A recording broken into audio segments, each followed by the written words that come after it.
Hello everyone, मैं Sandeep Lathwal on behalf of building material reporter आप सबका अपने शो ब्रांड स्टोरी में स्वागत करता हूं। आज हम एक ऐसी शख्सियत से मिलने वाले हैं जिन्होंने आज से 9 साल पहले भारतीय बिल्डिंग प्रोडक्ट्स एवं मटेरियल के मार्केट में अपॉर्चुनिटीज को देखा और एक कोरियन ब्रांड्स को इंडियन मार्केट में लेकर आए। नियोनेक्स आज भारतीय बाजार में पूरे मार्केट में फैला हुआ है। आइए स्वागत करते हैं नियोनेक्स इंडिया के एमडी मिस्टर नेहल शाह जी का। Welcome sir. Good morning sir. House you? All well sir? Yes sir.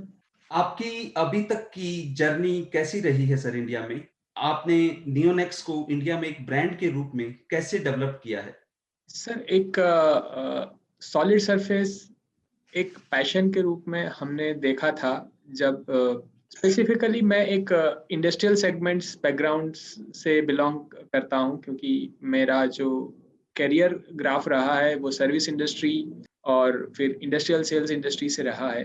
पुराने पोर्टफोलियो में हम आर्किटेक्चरल सेगमेंट को जब हम ऐड करने लगे तब मेरे को ये पता चला कि आर्किटेक्चरल सेगमेंट्स में भी बहुत सारी अपॉर्चुनिटीज अवेलेबल है। और पुरानी कंपनी में मेरे को ग्रोथ न दिखने के कारण फिर मैंने ये सोचा कि लेट्स डू समथिंग ओन। और वो हिसाब से हमने एक सोच शुरू की, एक अभियान शुरू किया कि कौन सी ऐसी प्रोडक्ट है जहाँ पे इंडिया में आते टाइम में आने वाले दिनों में उसका मार्केट बहुत अच्छा ग्रो कर सकता है, या लोगों में अवेयरनेस क्रिएट करके उसमें हम काफ़ी अच्छा काम कर सकते हैं, ब्रांड को एक पहचान दे सकते हैं। तो वो टाइम पे बहुत गिने ब्रांड्स इंडिया में अवेलेबल थे, जिसमें major contribution solid surface market में ड्यूपॉन्ट का रहा था।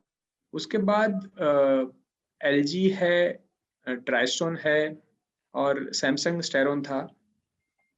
वो टाइम पे हम ये ब्रांड लेके आए और मार्केट रिसर्च करने के बाद हमको ये भी पता चला कि काफ़ी सेगमेंट्स में हमें जो गैप दिख रहा था, उसके गैप के हिसाब से हमने 4 mm थिकनेस की ब्रांड को इंट्रोड्यूस किया, वो स्पेसिफिक एप्लीकेशंस के लिए। और वो एप्लीकेशंस भी काफ़ी अच्छा रहा। जर्नी देखें तो जर्नी में हमें भी बहुत, जैसे भी हर एक बिजनेस में हर एक नई ब्रांड जब आती है तो एक उतार चढ़ाव रहता है, वैसा ही उतार चढ़ाव हमें भी महसूस हुआ। फिर भी हमारा फोकस बहुत सिंपल और कॉन्सेंट्रेटेड रहा राइट। कि हमने पहले चैनल सेल्स में फोकस किया। चैनल सेल्स में फोकस करने के बाद हमने स्पेसिफिकेशन मार्केट में फोकस करना शुरू किया, जिसका रिजल्ट अभी आप भी देख रहे हो और हम भी मार्केट में देख रहे हैं कि हम काफ़ी बड़े बड़े प्रोजेक्ट्स में हम स्पेसिफाइड है और काफ़ी प्रोजेक्ट्स में हम ऑटो स्पेसिफाइड मोड पे चल रहे हैं। जो पहले के टाइम पे एलजी और ड्यूपॉन्ट का हुआ करता था, वैसा अभी हमारा धीरे धीरे हमारा भी सिनेरियो ऐसा आ रहा है राइट। कि हम ऑटो स्पेसिफाइड मोड पे चल रहे हैं अभी। अभी तक की जो जर्नी रही है आपकी, उसके पीछे का इंस्पिरेशन क्या रहा है? और आज इंडिया में आप कौन-कौन से मार्केट में अवेलेबल हैं? हमारा जो पुराना एक पैशन ये रहा था कि सॉलिड सरफेस इंडस्ट्री जो पहले जब हम एंटर किया था वो इंडस्ट्री में, तो 200 करोड़ 250 करोड़ की इंडस्ट्री थी। आज के दिन में वो 1500-1600 करोड़ की इंडस्ट्री हो चुकी है और आगे वाले टाइम में भी बहुत अच्छा ग्रोथ दिख रहा है, क्योंकि वर्ल्ड मार्केट्स और इंडियन मार्केट्स में देखें तो काफ़ी जगह पे नेचुरल चीज़ों का माइनिंग धीरे धीरे रिस्ट्रिक्ट हो रहा है ड्यू टू एनवायरमेंटल पॉलिसीज। तो वहाँ पे हमें ये प्रोडक्ट का काफ़ी अच्छा ग्रोथ दिख रहा है। दूसरा, हम उसको वैल्यू एडेड प्रोडक्ट्स के हिसाब से देखें तो अगर उसमें कुछ वैल्यू ऐड कर सके तो उसमें काफ़ी अच्छा ग्रोथ है, क्योंकि प्रोडक्ट इटसेल्फ बहुत सारा चीज अपीलिंग करती है मार्केट को, डिजाइनर्स को, यूजर्स को। और डेफिनेटली ये एक प्रॉफिट मेकिंग प्रोडक्ट भी है चैनल सेल्स के लिए, क्योंकि आज के दिन में आर्किटेक्चरल प्रोडक्ट का चैनल सेल्स जो है वो majority they are fighting about their own margins. तो ये एक प्रोडक्ट ऐसी है जहाँ पे चैनल सेल्स को भी थोड़े अच्छे मार्जिन्स दिखाई दे रहे हैं, तो वो हिसाब से वो लोग भी ये प्रोडक्ट काफ़ी अडॉप्ट कर रहे हैं। वो कौन से की फैक्टर थे जिनका नियोनेक्स जैसे बेहतरीन प्रोडक्ट को डिजाइन करने में और स्ट्रेटनिंग में अहम रोल रहा है? सर ये एक प्रोडक्ट ऐसा है जहाँ पे डिजाइनर्स का एक पहला लगाव रहता है। एक तो उसको क्लीन करना बहुत ईज़ी होता है, उसकी एप्लीकेशंस मतलब जो भी आप डिज़ाइन करो, जो भी आप डिज़ाइन सोचो वो डिज़ाइन में यूज़ हो सकता है। और करंट सिचुएशन में अगर आप देखें तो कोविड सिचुएशंस में ये प्रोडक्ट ऐसा है कि उसकी जो इनबिल्ट एक एफएबी मतलब बेनिफिट्स बताएँ हम, तो इनबिल्ट बेनिफिट ये है कि बिकॉज़ ऑफ उसका एक केमिकल कंपोज़िशंस के हिसाब से वो antibacterial, anti fungal, antivirus property पहले से ही उसमें रहा है और उसमें फंगस और बैक्टीरिया ग्रोथ, वायरस ग्रोथ 0% है। मतलब आप एक समझो कि उसके ऊपर हेल्थ केयर इंडस्ट्री में पहले कभी फोकस नहीं किया गया था। तो अभी कोविड के सिचुएशन में हेल्थ केयर इंडस्ट्री में भी हम काफ़ी अच्छा फोकस कर रहे हैं और हमें उसका रिजल्ट दिख रहा है। नि हमने ये प्रोडक्ट को एक और डायमेंशंस पे भी लेके गए हैं, जैसे हमने उसको उसका एक फसाड सिस्टम डिजाइन किया है। थोड़ा जर्मन डिजाइंड है, मगर थोड़े बहुत कंपोनेंट्स हमने इंडिजिनाइज कर दिए हैं, क्योंकि अगर हम जर्मन डिजाइन्स को ही अडॉप्ट करते हैं तो काफ़ी चीज़ हमें इम्पोर्ट करनी पड़ती है और कॉस्टिंग इंडियन मार्केट के हिसाब से काफ़ी बढ़ जाता है, जो एक्सेप्टेबल लिमिट से बाहर चला जाता है। तो हमने काफ़ी कुछ चीज़ उसमें इंडिजिनाइज कर दी है कि जो नॉन टेक्निकल है और वो आसानी से इंडिया में हम अवेल करा सकते हैं। तो राइट। उसका रीज़न ये रहा कि हम थोड़े बहुत प्रोजेक्ट्स में थोड़े बहुत कंसल्टेंट्स को कन्विंस कर सके। और यस, हमें कुछ प्रोजेक्ट्स ऐसे लैंडमार्क प्रोजेक्ट ऐसे मिले जहाँ पे हमारा प्रोडक्ट अभी स्पेसिफाइड है। हाँ, इंस्टॉलेशन अभी बाकी है क्योंकि वो बिकॉज़ ऑफ कोविड सिचुएशन उसका स्टेज अभी थोड़ा सा डिले हुआ है। नियोनेक्स सॉलिड सर्फेसेज को बाजार में अपने ग्राहकों तक पहुंचाने के लिए कौन-कौन से डिजाइनिंग और मैन्युफैक्चरिंग प्रोसेस से गुजरना पड़ता है सर? सर ये एक कंटिन्यूस कास्टिंग प्रोसेस वाली प्रोडक्ट है और ये जनरलाइज देखें तो ये एक फोर्थ जनरेशन टेक्नोलॉजी पे हमारा मैन्युफैक्चरिंग यूनिट काम करता है।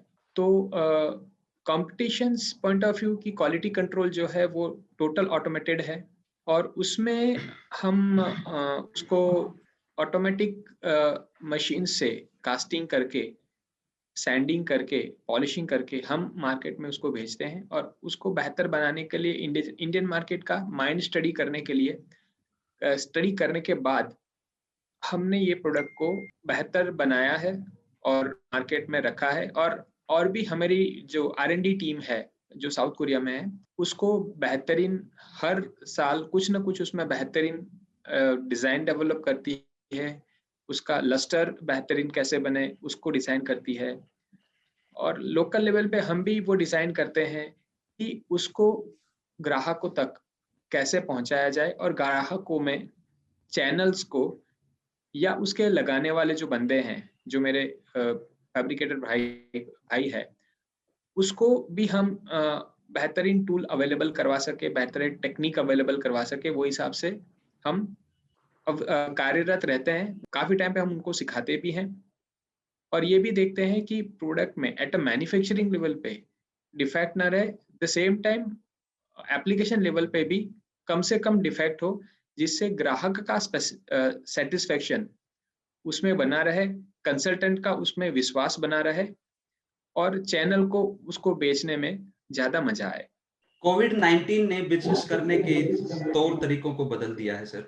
ऐसे में बाजार और अपने ग्राहकों को ध्यान में रखते हुए नियोनेक्स ने कौन-कौन से रीऑर्गेनाइजेशनल चेंजेस और इनोवेशन अपने प्रोडक्ट में किए हैं? इनोवेशन पॉइंट ऑफ व्यू आप देखें तो कोविड 19 की सिचुएशन में जब लॉकडाउन रहा और बिजनेस स्लो रहा तो हमने काफ़ी चीज़ों को गहराई से स्टडी किया है और काफ़ी ऐसे मार्केट्स को स्टडी किया है जो अभी तक अनटच्ड है और वो मार्केट को फोकस करने के लिए हमने एक लो कॉस्ट सॉल्यूशंस डिज़ाइन किए हैं, जो कमिंग डेज में हम मार्केट में लॉन्च करने जा रहे हैं। और वो एक रेडीमेड प्रोडक्ट होगा जिससे हमारी चैनल को अच्छा मार्जिन मिल सके, थोड़ा सा उनका हेडेक कम हो सके, और जो एंड यूजर है उसको वो प्रोडक्ट वैसा ही मिले जैसा वो सोचता था, जैसा वो समझता था और जैसा उसके डिजाइनर ने बताया था। पोस्ट पैंडेमिक एरा में सर्फेसेज का रोल बहुत ज्यादा इंपॉर्टेंट होने वाला है, because surfaces are the most contagious contact point for transmission. Keeping this in mind, Neonex ने अपने प्रोडक्ट में क्या इनोवेशन किए हैं? Sir innovation point of view हमने इनोवेशंस ये किया है कि ये प्रोडक्ट एक्सटीरियर में कैसे यूज कर सके, उसका जो यूवी वैल्यूज है वो हमने स्टडी करके इंडियन मार्केट के हिसाब से डिजाइन किया है।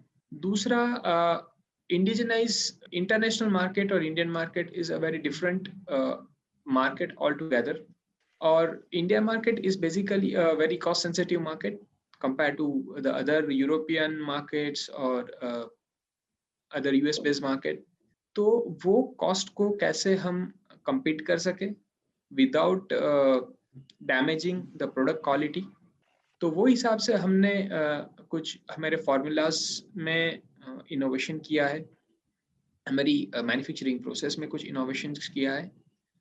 और दूसरा, हमने इनोवेशन किया है हमारी एप्लीकेशन टेक्निक्स में, जो हम निरंतर हमारे फैब्रिकेटर्स भाइयों को सिखाते हैं, उनको सजेस्ट करते हैं।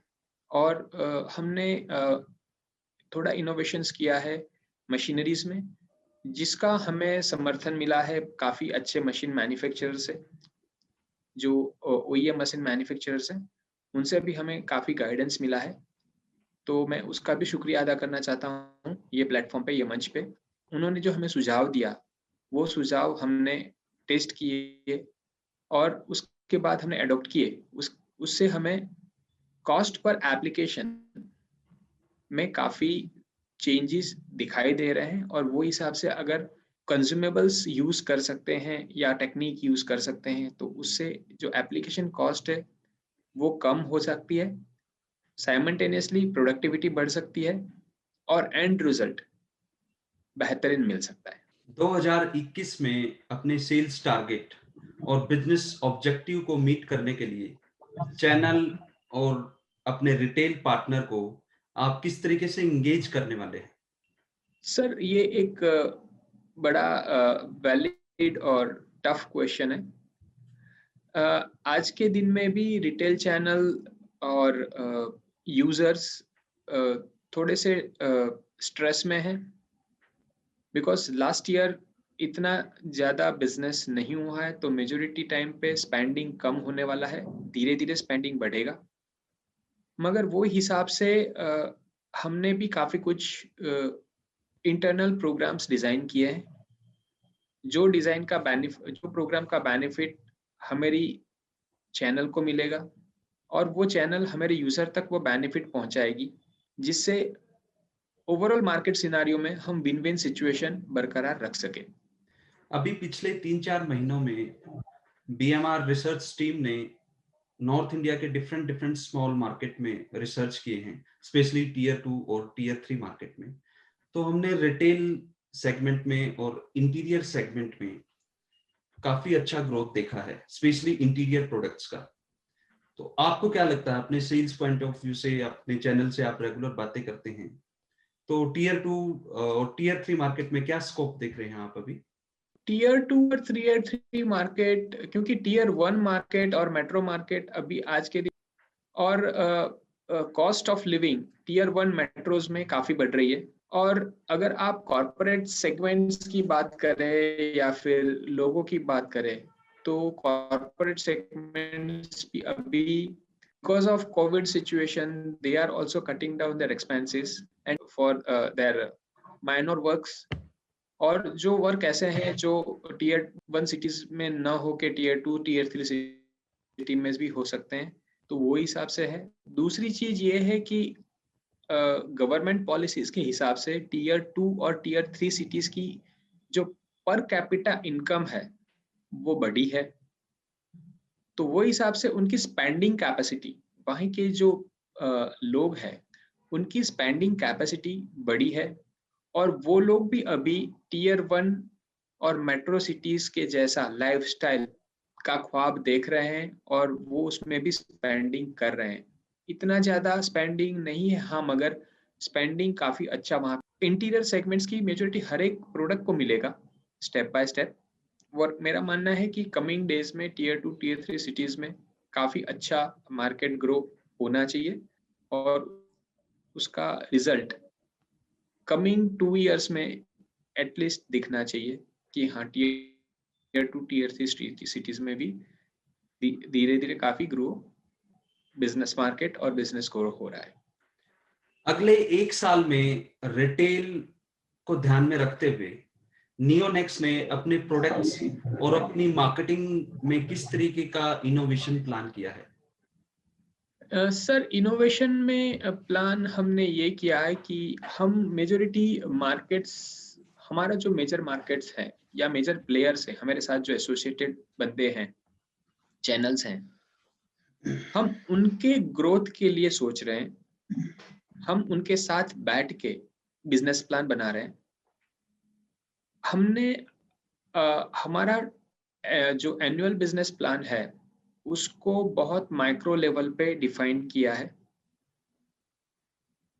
और वो माइक्रो लेवल पे हम डेफिनेटली एक स्ट्रेटेजी बना के हम हमारे चैनल्स के साथ काम कर रहे हैं और उसका रिजल्ट हमें यस कमिंग डेज में धीरे धीरे दिख रहा है कि हाँ, ये स्ट्रेटेजीज हमारी वर्क कर रही है और वो स्ट्रेटेजी के हिसाब से हमारे चैनल भी उसके ऊपर एग्री है और वो लोग भी हमसे कंधा मिला के काम करना चाहते हैं और वो सामने से ही बोलते हैं कि नहीं, ये साल तो हम इतना नहीं, इतना तो करना ही पड़ेगा क्योंकि लास्ट ईयर का भी एक सेटबैक लेना है। और जब दो चीज होती है, एक प्रोफेशनल्स टीम और एक रिटेल टीम साथ में मिलके काम करती है तो डेफिनेटली उसका रिजल्ट मिलेगा। Right, right. Thank you so much Nehal ji. आपका हमारे साथ जुड़ने के लिए बहुत बहुत आभार।